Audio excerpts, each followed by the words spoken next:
Hello and welcome to Experience Share. It's a Pokemon podcast starring me, fun old man Tancler. Yeah, that sounds right. Fun old man Clur. Yeah.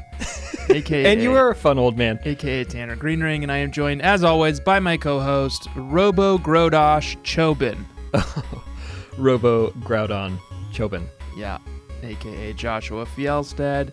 It's a Pokemon podcast wherein we play through each of the Pokemon games, gym by gym, week by week, except now we are in an interstitial season. Yeah. Season 3 GC, Part 3 GCB. It's almost over. And there are no gyms, so we're not playing gym by gym. We're just playing a ton. We're just playing too much. We're just playing like fucking 8 hours a week. It's like a job. 30-hour game into 3 episodes. So. And normally we end on a gym, and it's so nice. And I don't even remember what those days were like, to be honest. We're playing through Pokemon Gale of Darkness XD, and we're trying to get through it quickly because we know that you are all hot to trot with Season 4 and Diamond and Pearl. Although, do we want to make an announcement about that now? I think so. I posted it. I was on the Reddit earlier, and I posted it. Okay. So we are going to play Gen 4 after this, yes, which is Diamond and Pearl, except we are going to, for the first time in our careers, skip oh my god the first 2 games and go right to the good stuff. Third game, which is Platinum. Yeah. For a number of reasons. Mostly, we both found the same Reddit thread that said that there were some plot issues with Diamond and Pearl that get resolved with Platinum. Yeah, there are apparently plot holes in Diamond and Pearl. There is slower gameplay. There are missing evolutions that should just obviously be there. There's a number of things that we will go into in the first episode of Season 4. But because of that, we're doing Platinum. We're doing Platinum. We're doing it. We're breaking it's our podcast. We do whatever we want. We welcome you to play along with Diamond and Pearl if one of them is your want and or you already have them, and we will comment on differences in the story. But we will worry about that, Joshua, next week when we get to it. This week, we're still in Orre. We're in Orre. Perpetually in Orre. We just finished up last week at the Cipher Lab, which was the former home of Ein in Coliseum. Yeah. And now it's the place where Cipher was rebuilding, and that one lady and her 6 Lavrina. Colorful friends were hiding out. Hexagon Brothers. That's where we left off last time. So the most natural thing to do after saving Crane is to head to the Pokemon Lab. Take him back where he lives. Bring him home. Yeah. And it turns out that the Purify Chamber works. And my mom did a thorough job of explaining what it is and how it works, but none of it got through to me. Oh my god. And what I did was I took 2 Pokemon that I knew I would eventually replace, which is Ladian and Teddiursa. Uh-huh. And I only I skimmed through the explanation of how it works, but what I was led to understand was you put good Pokemon, unlocked Pokemon in. Yeah. And you put Shadow Pokemon in, and the unlocked Pokemon unlock the Shadow Pokemon. And you can do a lot. You can do like 8 Pokemon. That's what they say, man. So I did that, and I don't know about that. I let Ladian and Teddiursa and a bunch of Pokemon sit in there for this entire playthrough, and I just checked it right before we started recording, and as far as I can tell, no one has made any progress unlocking. And I just have absolutely no idea how the Purified Chamber works. I don't get it either. I know I figured it out when I was like a dumb child, and like as a dumb adult man now, I literally have fucking no idea. What the hell is this thing? I just have absolutely no idea how to use it. The shadow Pokemon in the middle of it, and then you put purified Pokemon like as like a pentagram basically around it. What? And then they channel their energy. Isn't it satanic a little? What? Everything you just said is completely new to me. You didn't even arrange the purified Pokemon around the shadow Pokemon? No. Oh my god. But there's also like type matchups, right? Like, yeah, but when I was doing it, that was tempo. Like irrelevant. It's dumb. I was trying to purify my Shroomish, and I put the Nuzleaf in there because it's grass, and then it was like barely registering on the tempo scale. I don't and even then understand the tempo scale. All of my other Pokemon in there that were purified, and it didn't hit the top of the fucking, like, meter. Yeah, it's dumb. And then, but the other thing is, like, there's you still can't the use option, them while they're in there either. There's still the option to just unlock your Pokemon's heart the old-fashioned way, and then go to Agate's village and go to the relic. Yeah, and that's what I did. And unlock your heart that way. That's what I did. Like an American, you know? Yeah, this is some newfangled bullshit, like pharmaceutical companies trying to don't bring pump your it out. like Western I don't need medicine. This. The old ways still work, you know? I don't need this. And I unlocked a few Pokemon that way this week. I did too. So I don't understand the Purify Chamber. We're gonna condemn the Purify Chamber. Sucks. Yeah, it's a waste of taxpayer money. I'm not figuring it out. Mm-hmm. No. So, what else happens? So while you're there, they are decoding the data ROM that we had gotten from the Cipher lab, and you find out from some other like aide this fancy high-tech Pokemon HQ lab that's funded by Lord knows how much taxpayer money. Right. Can't even decode this data ROM, and then they tell you to just take it to this kid over in Pyrite. He's fully an adult now, though. Well, yeah. Yeah, he's an adult now. Yeah. And he's got quite an operation going on, by the way. Yeah, we're back in Pyrite. Pyrite hasn't changed a bit. There are a couple of changes. No, there's not. You can't see them. Oh. What? Spiritual. They buried the under. Did you not talk to that man who tells you that? Yeah. They concrete over the under. They paved paradise. Put up a parking lot. So the building that was on top of the entrance, which was like the Pyrite building that we did so much leveling in last game, is now the headquarters of ONBS, which stands for, don't know. Some bullshit. ONBS. I'm going to look it up. They don't tell you what it's called in the game. They don't even tell you what it's called on Bulbapedia, which is where I am now. They've never defined what this is? I guess not.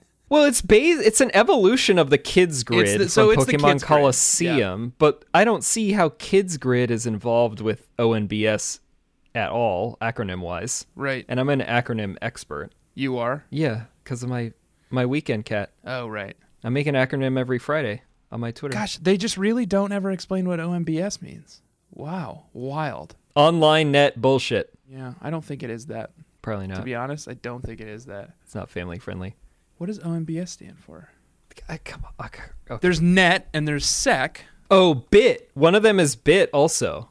There's a net, there's a bit, there's a sec. So who's the O? Why would they do this to us? Why would they do this to us?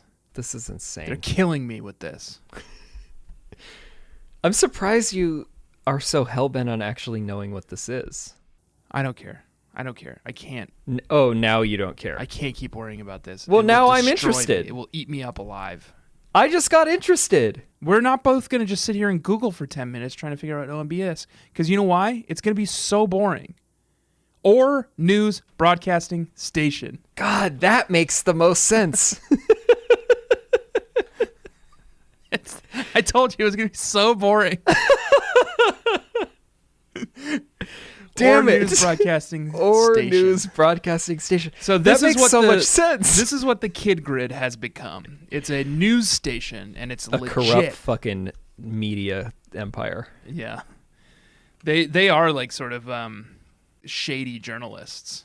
It's like a National Enquirer or something like that. It's like they have all this data that they like keep on all their targets. Yeah, they are storing like dossiers in their data center. Yeah. There's rampant sexism too. There's child labor. There are multiple times in this segment where people are making jokes like, oh yeah, I saw you on TV and you looked a lot better on there. And it's like some man talking to like the female anchor.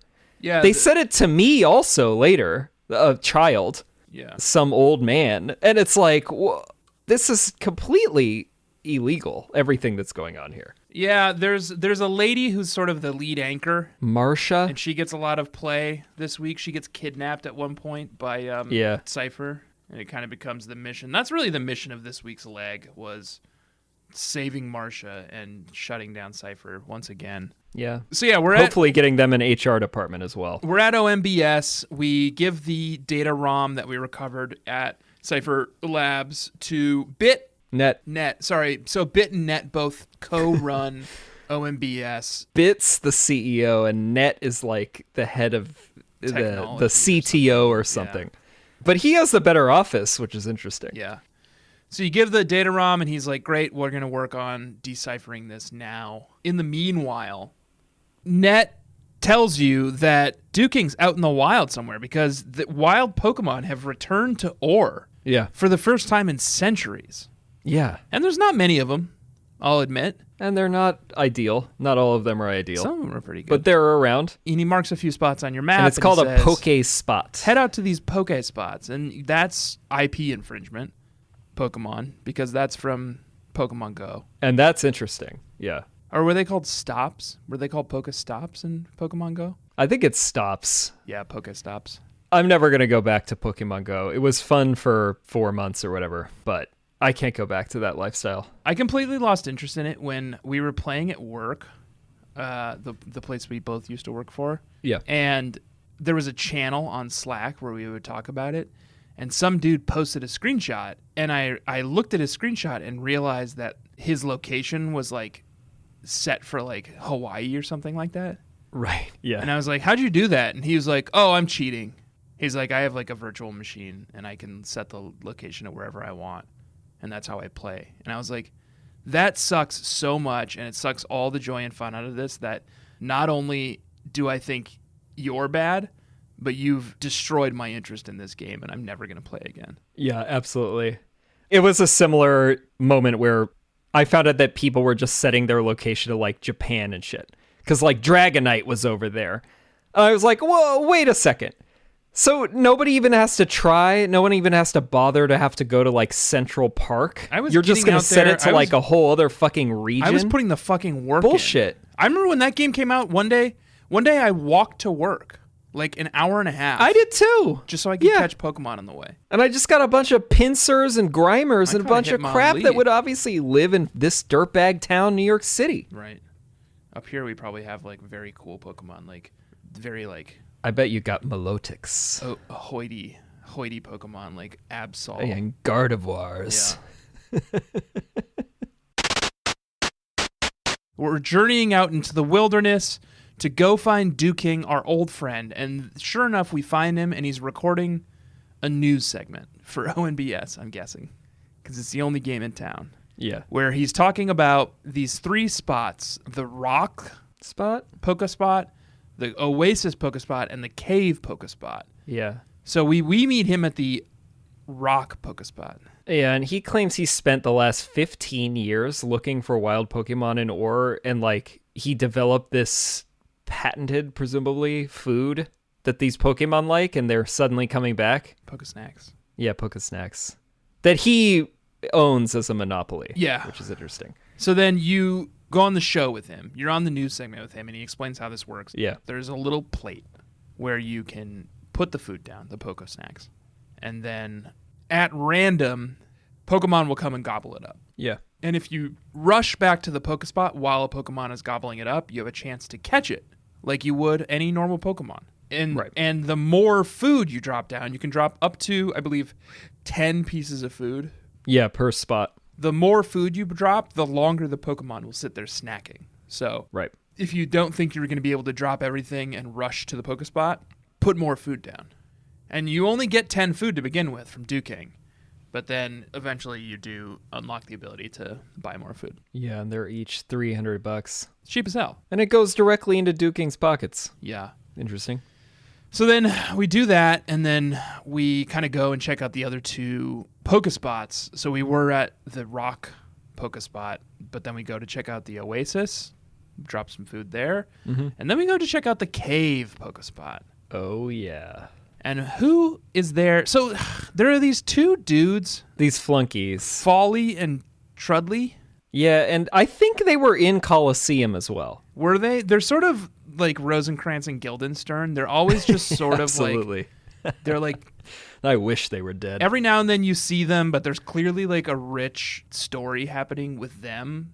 Like every now and then we just kind of encounter them as they're on their way out of a place, you know? Right. And we never battle them. We never interact with them. We just sort of like kind of get a little cutscene where they're like frustrated by something. And sure enough, that's what happens here at the cave location, is that they're talking about wild Pokemon. They're infuriated that they haven't been able to catch any while they were there. And their boss is there too. And who is their boss? Mirror B.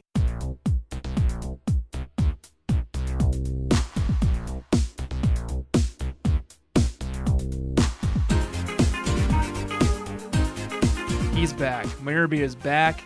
He's funkier than ever. Wow.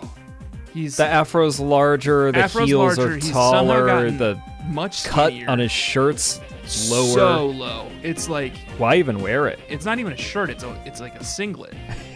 Yeah. And it's getting down there. Like it's getting down there. He's full of fun, vibrant energy. He is bouncy, jubilant. He's got more Lombres. He's only at the Lombre stage. He has to rebuild his team after what we did to all his Ludicolo. We killed all of them.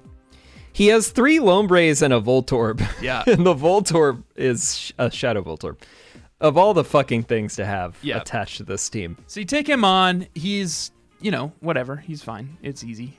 He's not like back to his old shit yet. No. So that was pretty easy. None of the Lombres have that terrible move. What's it called? Rain Dish?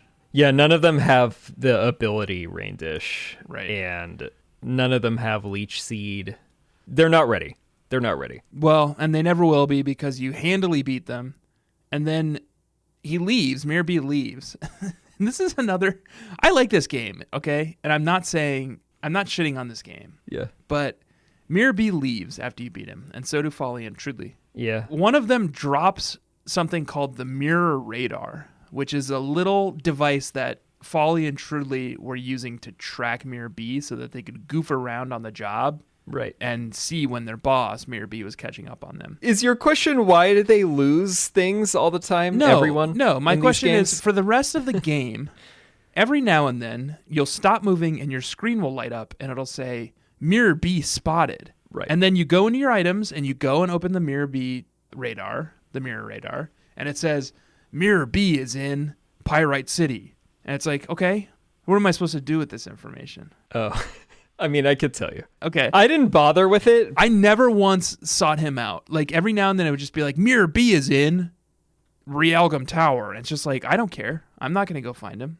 I'm not interested in fighting him again. What the Mirror Radar does is that when he shows up in one of those locations, this is their new way of, rather than making you have to deal with getting all of the Shadow Pokemon you missed in the post-game, when Mirror B shows up, he will have a Shadow Pokemon that you missed catching. Okay. But you have to go to wherever he is, and you have to find him in that spot before he leaves, and then you have to catch it. I don't think I'm interested. But I've caught all of the ones that I want, and I don't have time. Normally, both of us are completionists. Yeah. But, I can't. I also just, I got the team I like. I'm killing the ones I don't give a shit about. If I'm not catching a Shadow Pokemon, it's because I have zero interest in running that Shadow Pokemon. Me too. And I'm certainly not going to go seek out Mirror B to get it, No, thank you. I didn't bother looking into it. I didn't bother, ever hunting him down to try to figure out what business I have with Mirror B. Nah, I don't have any business with him. I don't want to. Hope to never see him again. But now we've got access to these Pokespots. Yeah. I started slapping down some Poke food, Josh. I slapped some food down. Yeah. I started catching some sweet little Mon. You got any that you liked? Oh, yeah. Oh, yeah, baby. I got a few, sweeties. I didn't. I caught some, and I killed most of them. I caught 7. There's 3 at each Pokespot. I caught 7 of the 9 available wild Pokemon. Did you get the ones that Duking wants? Because he specifically asked for a Wooper, a Surskit, and a Trapinch. Yes, I caught all 3 of those. And did you give them to him? No. Because I want to know what he gives you. I'm looking. He gives you a Metatite for the Trapinch. He gives you a Shuckle for the gross, the Surskit. And he gives you a Larvitar for Wooper. Ooh. Larvitar is interesting. That's interesting. And I did catch a Wooper, but unfortunately I had the Wooper at my team. Give him that! Give him that and get the Larvitar, man! I don't have a Wooper anymore. Oh, you got a I have a Quagsire. Quagsire. Would have taken the Larvitar. And that, like, essentially the minute Wooper evolved into Quagsire, I was like, oh, I don't like Quagsire. I don't want this Pokemon on my team. But yeah, I caught the Phanpy, I caught the Wooper, and they both became regulars on the team for a little while here. Okay. But I also caught the Hoppip, I caught the Surskit, I caught the Sandshrew, I caught the Trapinch. Jesus Christ. And I caught the Aaron, and I caught the Wooper. Why? Fun. It's fun. I caught the Sandshrew. I caught the Zubat. Yeah. I think I was pissed after a fucking Gligar showed up, and it ate 5 Pokeballs and 2 Great Balls. Yeah. And then I just killed it. I was like, I don't want you. After wasting 7. And this is an outrage. Well, I only had like 3 left, and I didn't have that much money at the time. And I was like, wait, I don't care about any of these Pokemon. Yeah, I was so surprised when they introduced this mechanic. I was like, oh, cool. Because, like, we've got Gen 1, 2, and 3 Pokemon in this game now. You know, like, there's a lot of fun shit going on. But then there's only 9 wild Pokemon available to you. Yeah. Like, the 5th time, I never looked this up while we were playing this week, but the 5th time I went to a Pokespot and it was a Sandshrew, I was just like, oh, this sucks. Is it always just going to be Sandshrew? And sure enough, it was mostly just Sandshrew. Like, I don't have the interest in having to be drawn out of whatever I'm doing to go to the Pokespot constantly for these 9 Pokemon. Right. And my problem with it is also just, listen, we're not dealing with like some great literature here. Like, this isn't going to be F. Scott Fitzgerald or some fucking whatever. Interesting to hear what people think great literature is. No, I'm just trying to use one that everybody knows. Good save. But I just think it's like very muddled that it's like suddenly you're able to get wild Pokemon in this region when our whole thing is that you can't do it. Right. And that it's like this one guy figured it out. I prefer a clean story of like, okay, yeah, they don't have wild Pokemon here for some reason. Don't mess it up by bringing in the main game mechanic. It's such a half-assed effort too, though. Like, yeah, if you're gonna do wild Pokemon, do it. Like, don't just like do these 9. Just go all in or don't bother. Yeah, just don't bother. I do like some of these Pokemon, though. I will admit. No, I do too. I mean, I actually like most of them, other than Surskit and Gligar and what are the other ones? Zubat sucks. Yeah, I think the other ones are all decent. Who did Surskit turn into? That moth? Masquerain. With the eyes? Yeah. Yeah. Masquerain. I'm not interested. Masquerain's kind of cool looking, but... Yeah, I get, like, a lot of why they did these changes is because they wanted to allow the cartridge games to be able to transfer Gen 1 through 3 Pokemon. But just give us more trainers. Like, we're so in the mindset of grinding that it feels so weird. And by the way... Did you notice that our character, when he is catching a wild Pokemon, he's right-handed, and when he's snagging a shadow Pokemon, he's left-handed? Hand. Yeah. Well, that's weird. Why wouldn't you put it on your right hand if you're right-handed? Or is he ambidextrous? Well, no. Here's the problem is if you throw a ball from the left hand, it's going to be a snag-'em ball. And if you try to snag a wild Pokemon, I don't know what that does. They'll probably explode. You can only snag with the arm that has the snag-'em. I think if you throw a ball from the snag-'em arm, it turns into a snag-'em ball. And if you try to snag-'em ball a wild Pokemon, they blow up. Wow. They explode. Okay. It's like putting them in the microwave. Yeah. Yeah. Sure.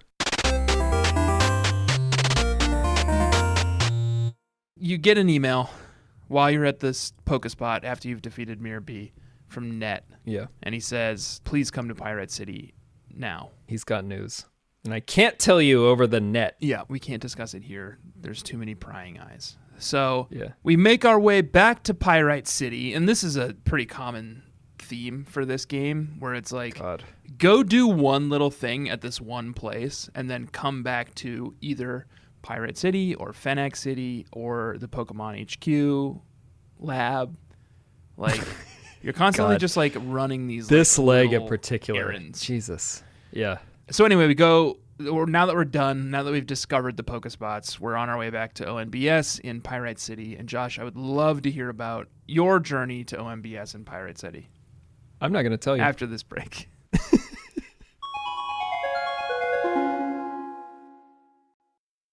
Welcome back, bug catchers. Welcome back, Joshua. We are in Hello. ONBS headquarters in Pyrite City. You and I, just as friends, privately off mic, were complaining about why Pyrite City is still so run down, considering that it's the media capital of Orre. Yeah, it's crazy. And that there's this very prestigious news organization based out of Pyrite City. And yet, we're not seeing, where's the Pyrite Walk of Fame? Who would even be on that?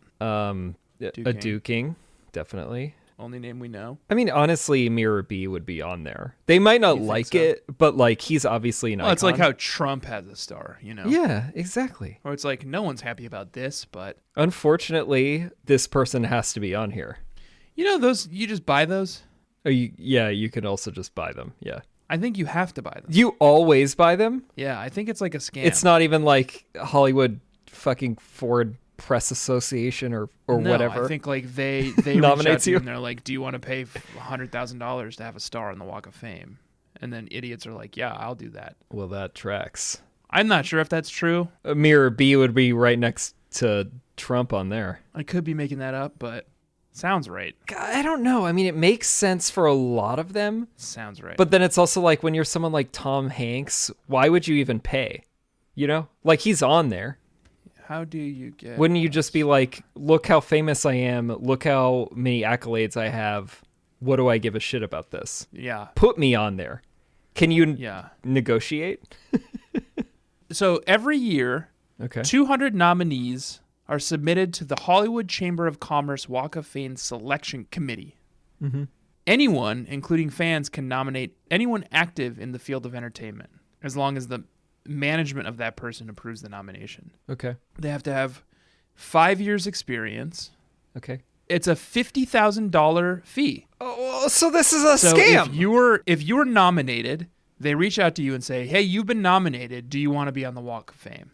And you say yes. And they say, okay, that'll be $50,000. So it's like a bill. It's like your fans are billing you. Yeah. And then you have to pay an annual maintenance fee. What? And it turns out that fee is paid by the nominating organization, which is like a fan club, a film studio, a record company, or other. The maintenance fee, that really rubs me the wrong way in particular. It's all just a sham. Everything is fake. Where does the money go? Does it go to the city of Los Angeles? Because then maybe that's cool. I'm not seeing a lot of that. I've been to Los Angeles several times. I'm not seeing a lot of that money. I'm not seeing a lot of investment in the infrastructure. And I'm from New York City. We're not investing in infrastructure either. But I've seen some infrastructure. Up here, West Hartford? Yeah. We're investing in infrastructure. Oh, I bet you are. There's a whole bus line up here that I just haven't even wrapped my head around yet. What does that mean? There's a whole bus line that they've built an entire system for. It's got its own set of highways. It goes from the olive oil testing shop over to the ice skating rink. Artisan mayonnaise. Yeah. When we moved in, my landlord, the guy who owns this place, was like, oh, you can catch the express bus. I was like, is it easy to get in the city from here? He's like, oh, super easy. You catch the express bus. It's got its own highway. Okay. And the express bus will take you down to New Haven. And then from New Haven, you can get on the train. And then it's just like a 2.5-hour train ride. And I was like, it's not easy. So you want me to ride a bus for an hour to get on a train for 2.5 hours? That's like me when someone asks me to go to the Upper East Side. I'm like, no. Absolutely not. Yeah, we're doing a lot of good infrastructure work here because we're not wasting all our money on Hollywood Star Walk of Fame stars. Pyrite Town is not wasting its money on a Pyrite Walk of Fame. So maybe they are investing their money in a good way. Which is sort of burying the under feet of concrete. They're recovering. They need to do a lot of work burying the under in concrete because it's radioactive down there. Yeah. And then once that's filled in, then they can start putting some improvements into the actual city, including fixing up the Coliseum, which is still run down and full of holes. It is. It's literally got slabs of metal, holding up the interior where all of the audience is. Right, those could fall so easily. It'd be like Final Destination. Everybody's got tetanus in there. I mean, Jesus. Everyone's got tetanus, and everyone's head's going to get chopped off, just like Final Destination. Christ. Make our way to ONBS. There's a tough dude, like a muscle dude, who always hangs out up front. Yeah, and he's not out there when you come back. Oh, no, he's not out there. You go inside, and he's been knocked out, and he's sitting in the front lobby. Yeah. And he said something about how someone was kidnapped. Meg, the front the desk. receptionist Meg, with 2 G's, by the way, Yeah. just to run with this trainer name thing. It turns out that Cipher is here, and Cipher is in the process of causing a ruckus, taking over, kidnapping people, deleting data. Yeah. So ONBS headquarters has become a dungeon. It was just such a fucking grind. Yeah. You got to battle your way to the top. Luckily, there's like a Poké healer unit. It's not until like the 3rd floor, though. I know, it's pretty rough. So then you go through, you're saving people left and right, you're reuniting people with their lost mommies, and you're defeating Team Cipher guys all the way up until you get to the command center where Net hangs out. Yeah. Bit has like a office on the 3rd floor, but Net got the penthouse, which is up on the top. Right. We should emphasize, like, this building is redone from the floor up, and it looks beautiful. This is one of the things that looks beautiful. It's got elevators fucking everywhere. Yeah, they've turned it into a studio. Looks great. Yeah. And then you make your way up to Net's office, and Yeah. Cipher Commander Exol is there. Oh my god. This guy. And he's like a big beefy boy. This was a nightmare, I think. Some tricky little mon. He was the first guy who unveiled his shadow Pokemon, which was Mawile, and I was like, oh, not interested. Yeah, me too, actually, yeah. I'm going to go ahead and kill that one. This is the first shadow Pokemon I did not catch, and it started a cascade event where I just no longer caught shadow Pokemon. Yeah. Yeah. But yeah, he's got a Loudred, which the Loudreds in this game are dang cuties. Yeah. I mean, that one was not even my problem with this Girafarig, man. The Girafarig. The stomping, the shockwave. This thing was a nightmare. He's got a Raichu too. The Raichu is so hard. Jesus Christ. The Raichu has Dig, which is the most annoying move in this game, alongside Fly. Yeah. It's got Seismic Toss. God, it's just brutal. Seemingly everyone in this game, and Coliseum as well, has Dig. Like, anyone you would think wouldn't have Dig has Dig. Yeah. How the hell does Raichu have Dig? I don't know. It's an electric type. Yeah. I mean, I guess it's a rat. Maybe. It's a rat. It's like a gerbil. Anyway, I got crushed by Cipher Commander Exol once. You did. And then I came back fucking guns blazing after that. Swinging. Yeah. Well, the opening of the Loudred and the Girafarig is pretty good. They can cover a lot of shit. Yeah. But once I had opened with Makuhita and my Mightyena, actually, I was able to deal with it. Because then I could do super effective on Loudred, super effective on Girafarig. I should say, right before we face off against Cipher Commander Exol, we face off against a Peon, Cipher Peon Feldos, who has a Shadow Ralts, which is pretty interesting. Oh, yeah. I collected that. Who I caught, and I don't think I'm going to use Shadow Ralts, but Shadow Ralts was holding a Twisted Spoon, too.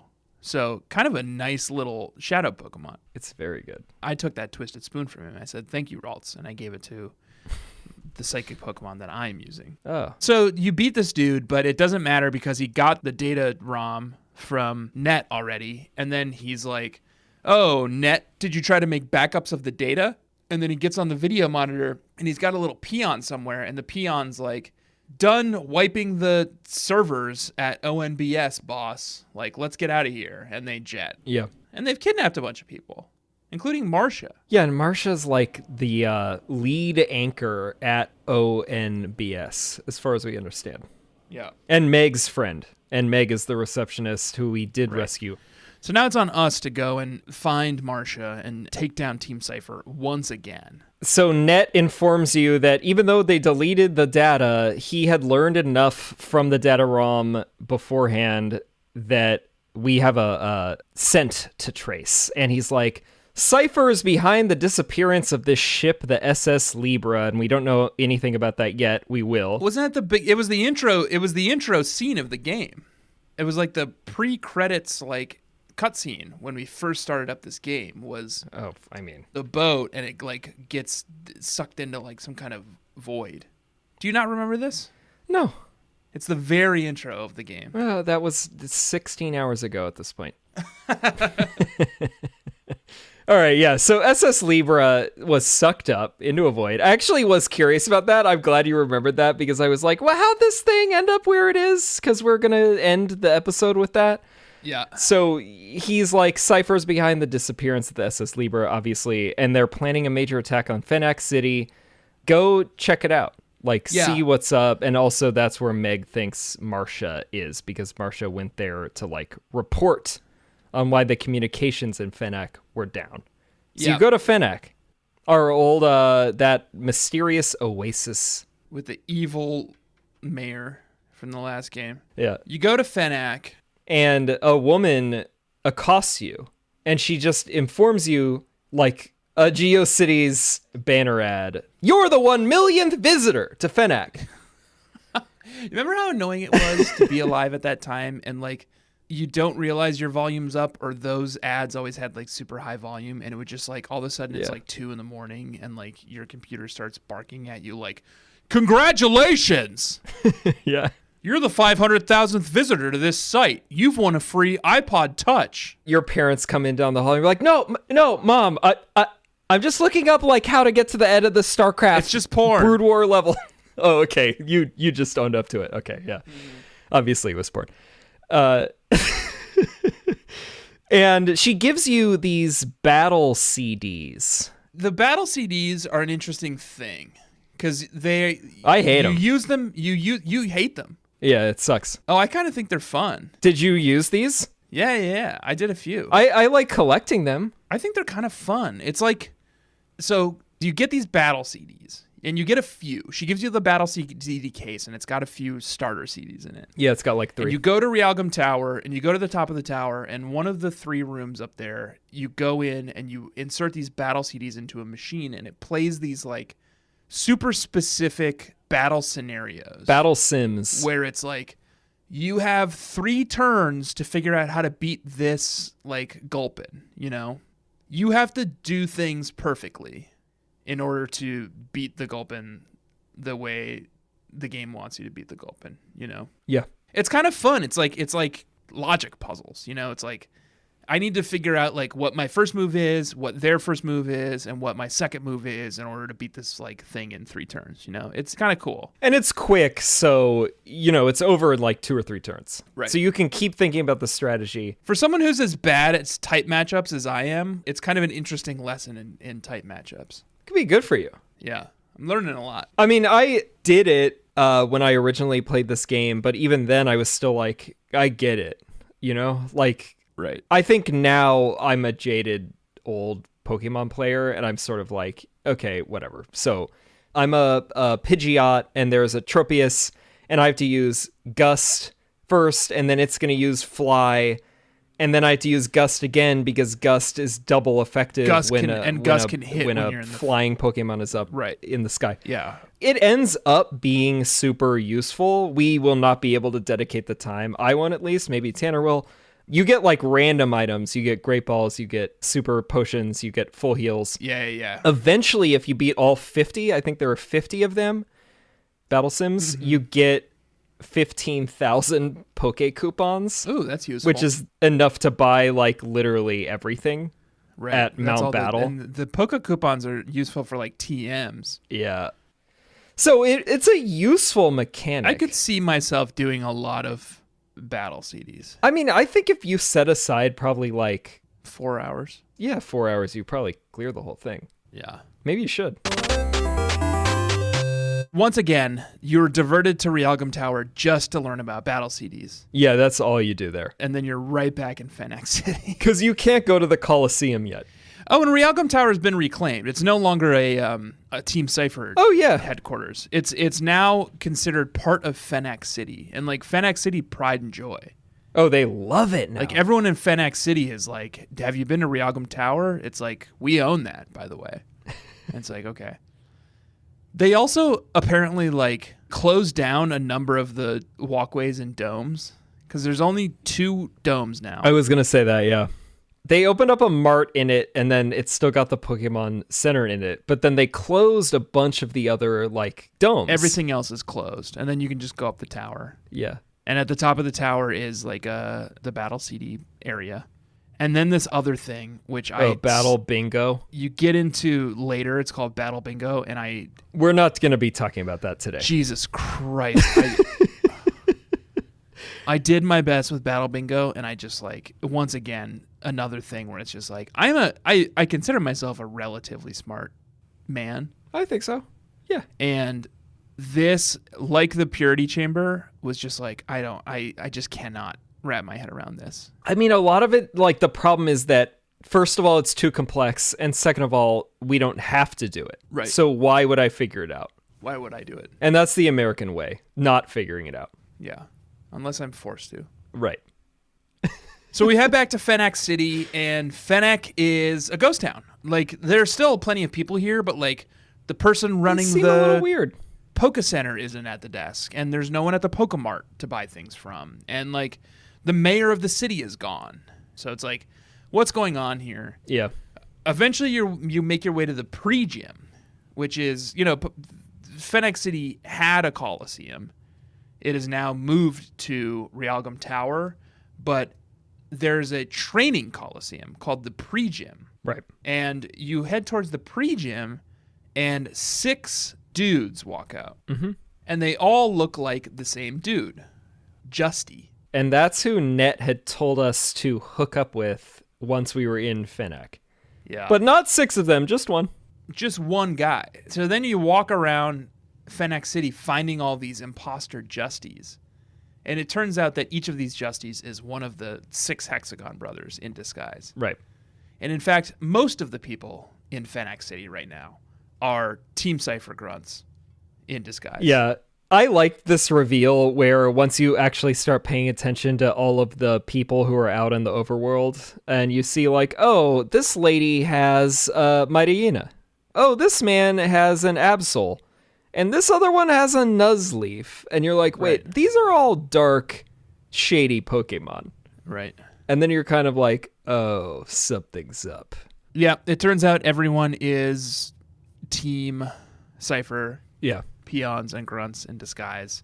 So you make your way through the town, defeating all of these people in disguise. You do make your way through the town, defeating all 6 of these Bros. Justy impersonators, who are all the Hexagon brothers. They've got better teams, but they are still themed by, like, grass, poison, electric, etc. Yeah. Gay pride flag. This is also, like, a pretty good chance to catch a lot of shadow Pokemon, because Oh, yeah. the Hexagon brothers and all these random peons all have tons of shadow Pokemon. So I caught a lot of sweet little Mon in this area. I caught a lot of good ones. I killed a lot also. Yeah, me too.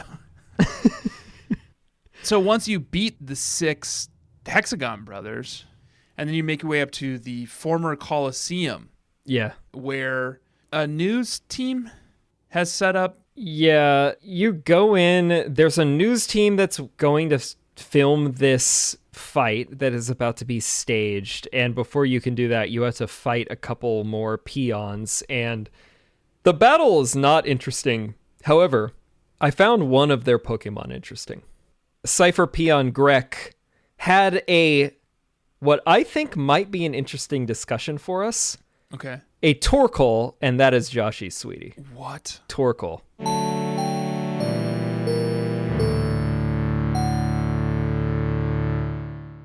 There's nothing sweet about Torkoal. Torkoal. He's not. I wouldn't say he's "you make me barf," but like he's not a sweetie. You is he? see it? You saw it in the arena? Yeah. Okay, here's what I like about Torkoal.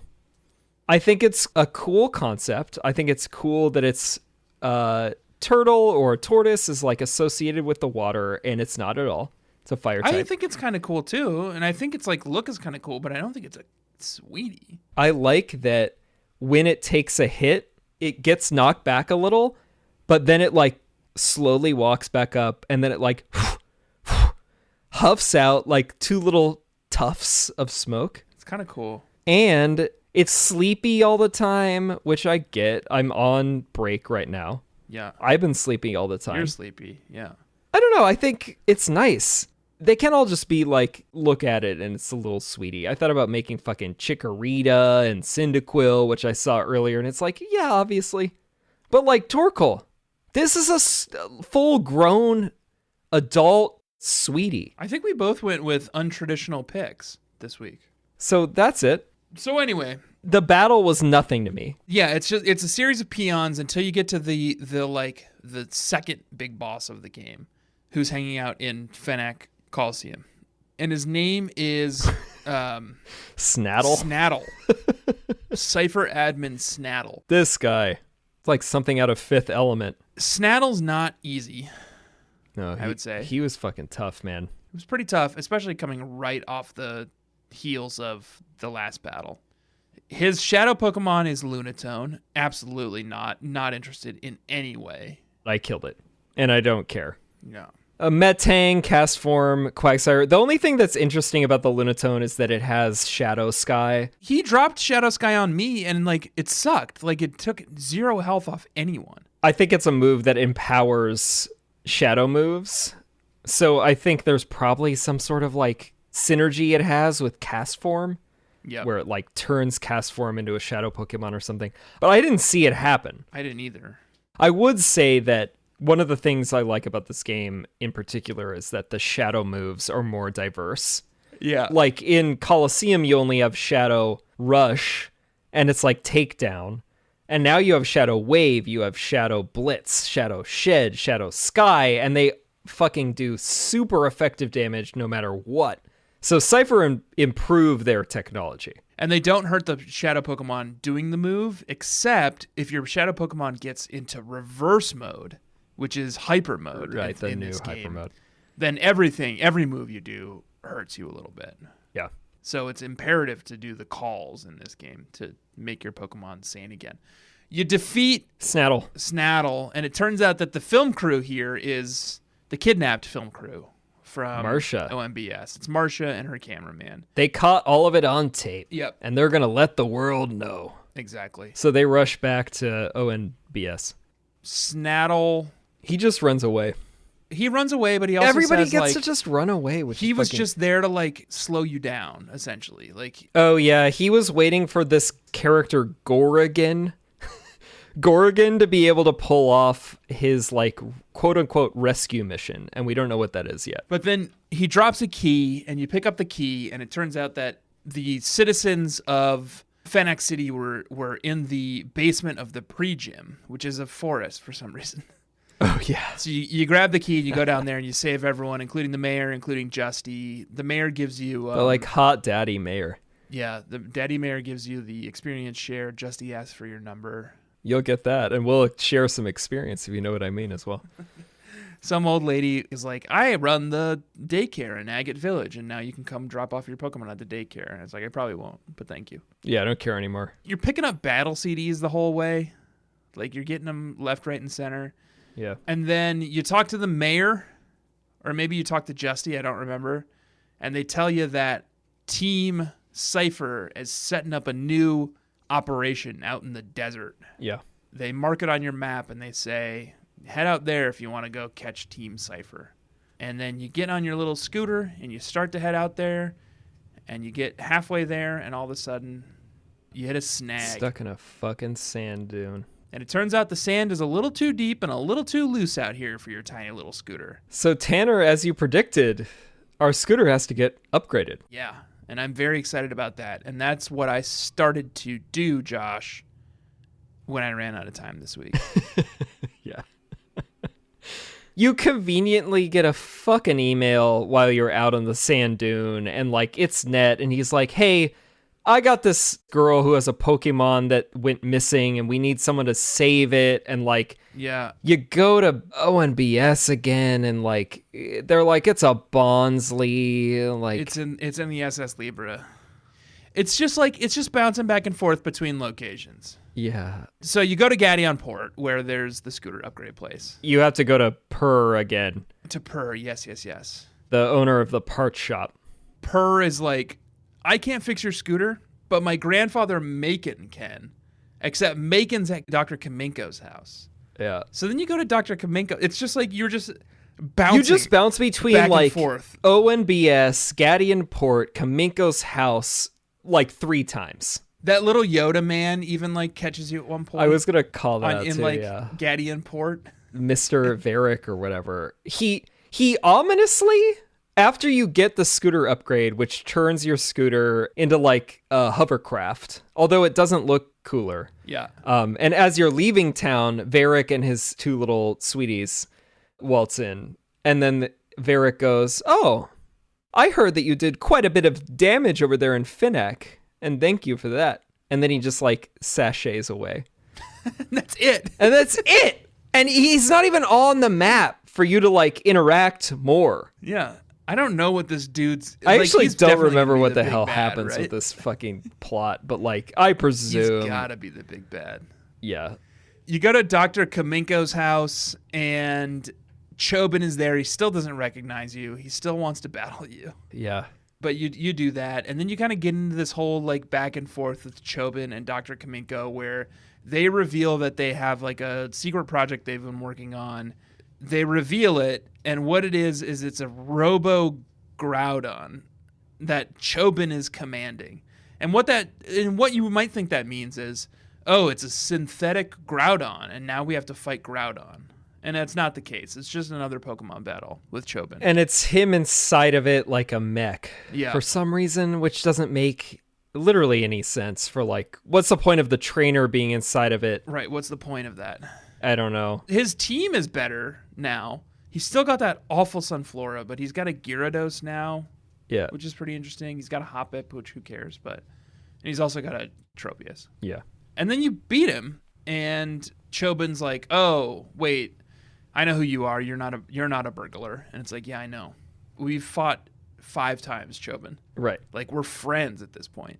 Like, you're one of my oldest friends. Our families are friends. You're married to my sister, Chobin. I don't know about that. You're my brother-in-law. And then Kaminko is like, oh, Robo Groudon sucks. And so because And it he's sucks like- so much, I'm going to decommission the construction of Robo Kyogre as well, which apparently they were working on.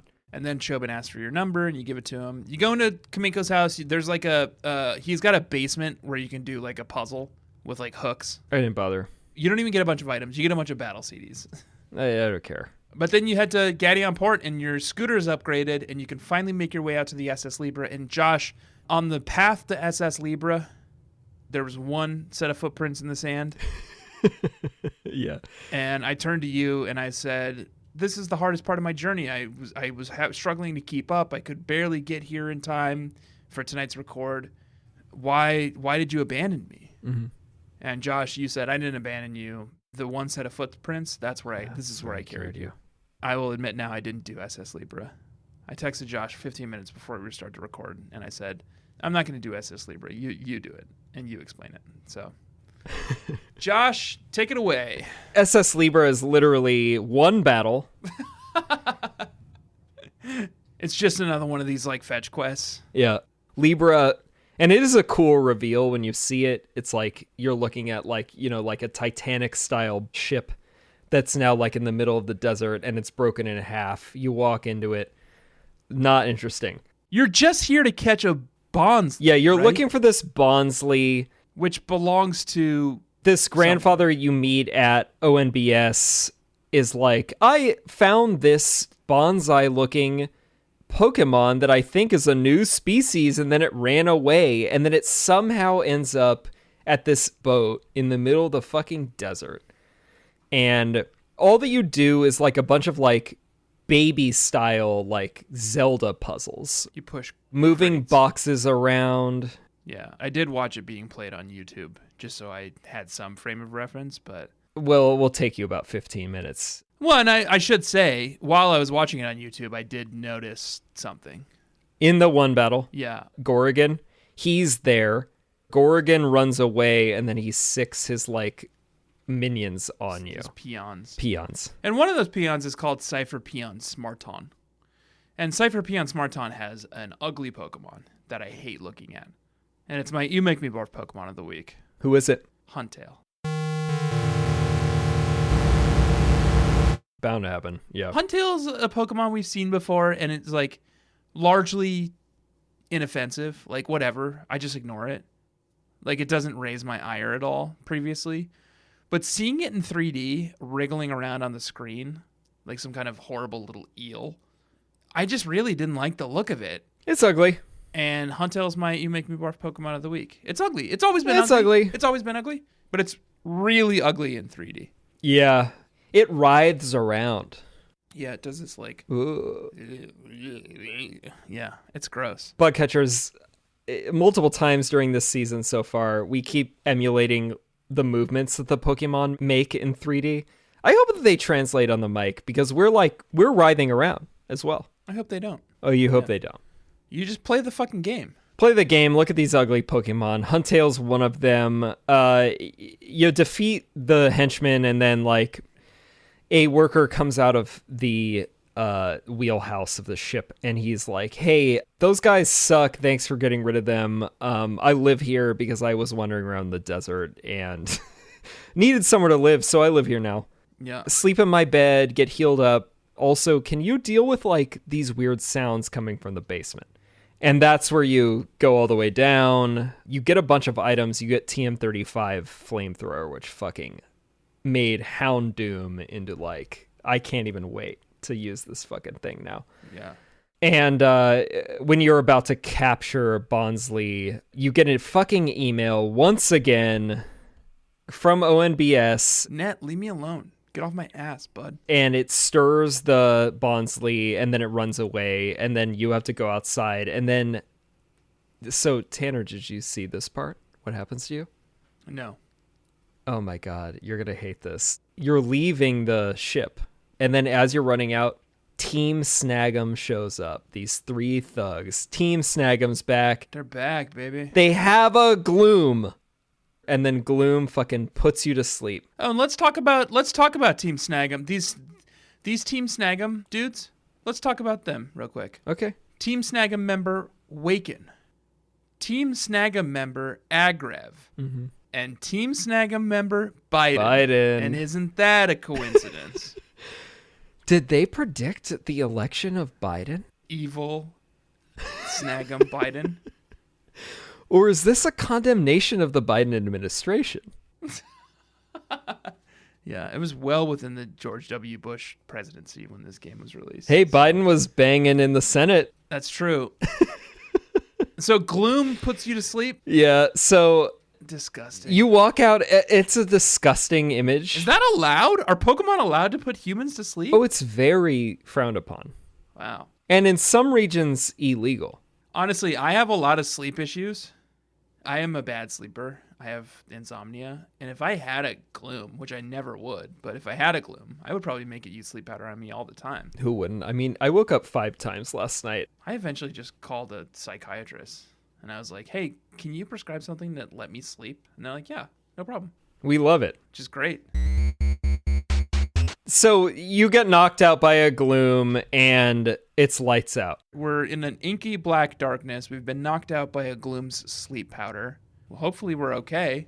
Hopefully no one's made off with our snag machine. Oh, yeah. But I suspect they have. While they knock you out, they also steal your snag machine. So we have nothing. We're going to wake up with nothing other than our Pokemon, which we should talk about. Yes. We should do level check. All right, BADJOSH Jr., tell me about your team. All right, well, we got the classic Bad Doggy Jolteon, who's now level 28. And refresher is, I'm BADJOSH's offspring, and I name all of my Pokemon after what I think they look like directly and making them sound cool. Badasses. Yeah, bad things. And then number 2 is Bad Man, Hariyama. Pretty on the nose. Level 25. Bad Dog 2 has made the cut. Houndoom now, though. Level 26. Wow. I gave up on my Houndour. Oh, I'm doubling down. Once it was really rough on Houndour, but once it evolved at, I think, level 24, Houndoom is fucking popping off. Yeah. And then Bad Seed, Breloom. Cool that you have a Breloom. I like that. I like that you went in that direction. Man, it's so fun. I forgot. I feel like Breloom is maybe one of my favorite Pokemon, actually. Yeah. Because it's a little sweetie that hops around like a kangaroo. Breloom's cool, and I'm glad that... Grass fighting. I'm glad we went in different directions with our grass Pokemon. Oh, me too. Breloom's fucking great. I mean, this thing has saved me countless times. Mach Punch, Mega Drain, fucking Stun Spore. I know that I cannot get Spore. The only way you can get Spore is that Shroomish has to level up to level 54 in this gen before it evolves, and that's not happening. Yeah. I looked up Nuzleaf, and I was like, when should I evolve my Nuzleaf? And the internet agreed that the best time to evolve Nuzleaf in this game is level 49. Jesus. So I'm in it for the long haul with this fucking Nuzleaf that I've got. Oh, I like that. I like you're doing it. Yeah. I'm not doing it on Breloom, which is level 26. Yeah. Bad Seal, Spheal, level 28. Bad Haircut. This is a new one. They do have bad haircuts. Curlia, level 25, formerly known as Ralts. Bad haircut. A Gardevoir. And none of the haircuts are good. It's like Gardevoir's haircut's not bad. bowl cut into, I don't even, like a mullet, and then into like, what? It's like kind of a Karen haircut, right? It's got a little bit of a Karen haircut. It's like a bad bob. Yeah. Can I tell you about my team? Yeah, tell me about yours. AnimeJr is Mr. Anime's son. He looks like a Digimon man, and he names all his Pokemon after Digimon. First up, Gomamon. Spheal, level 31. I am in it with Spheal Null. He is a lifer. Yeah, I think we're both doing that. I think that's fine. Pretty fun little Pokemon, and he's got lots of cool moves. Kabukimon, Nuzleaf, level 30. Erasmon, Jolteon, level 30. I'm also sticking with Jolteon. I mean, you should. It's one of the best. Mammothmon, Donphan, Interesting. level 26. And Mammothmon is a Digimon? It's a Digimon, yeah. And they put the whole name, Mammothmon? Yeah. Okay. Yep. It Seems evolves stupid. from Elephantmon. Okay, that also seems stupid. Digimon is so dumb. I caught a wild Phampy, and I evolved it into a Donphan. Sweetie. And then Kyobimon Okay. is Vulpix, level 27. And I thought about doing that. So you chose that over Houndour. Yeah, I jettisoned Houndour, and I picked up Vulpix. And I'm excited about Vulpix. Yeah. My last one is sort of a throwaway. I caught a Wooper from a Pokespot, and I named it Upamon, which is, there is actually an Waxitl. What do you call it? Waxel? I don't know. The, like, cave-dwelling Mexican lizard? Yeah. There's a Waxitl Digimon. It's called Upamon. And I have a Joshy's Facty. Oh, wow. So every time I catch a new Pokemon, I Google the same thing, which is like general description of the Pokemon plus Digimon. So for this one, I did Oxalotl Digimon, and it pulled up the result Upamon. And then I went to Upamon's webpage here on the internet. So it says here, etymology of Upamon. Official romanization given by the Digimon reference book and used in the franchise. It's short for Oxalotl, Ambystoma mexicanum, or Upa-Rupa, or Wooper Looper. It turns out that the Japanese name for axolotl is Upa-Rupa, which is anglicized to Wooper Looper, which is where Wooper comes from. That's actually really good. That's a really good facty. That's a good Joshy's Facty. Shit, man. Isn't that interesting? Well done. And then it evolved into a Quagsire, and I lost interest in it. So I'm probably going to replace it with the next Pokemon on my list, who's part of another segment called Clear Eyes, Open Hearts Can't Lose.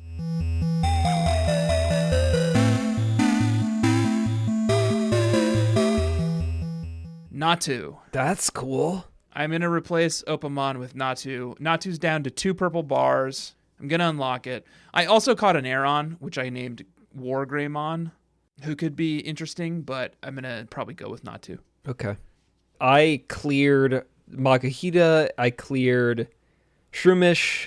Not in the Purity Chamber, I assume. No, I just did it the old-fashioned way. I did it on Mount Battle, actually. With blood, sweat, and tears, you know? Yeah, man. And that's how it is. That's the American way. Joshua, we have to go. We have to go. Now.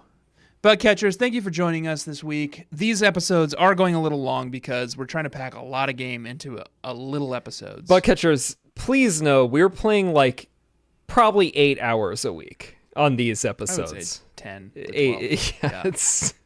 It's a lot.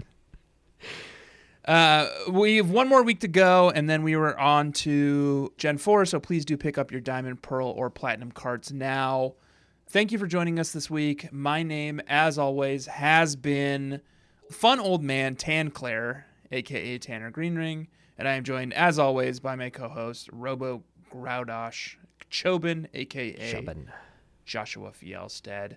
Please do rate and review the show on Apple Podcasts, and do follow it wherever you follow podcasts, Stitcher, Overcast, Spotify. And give us a follow on Instagram and Twitter at EXPSharePod. Hang out with the rest of the community at reddit.com/r/bugcatchers.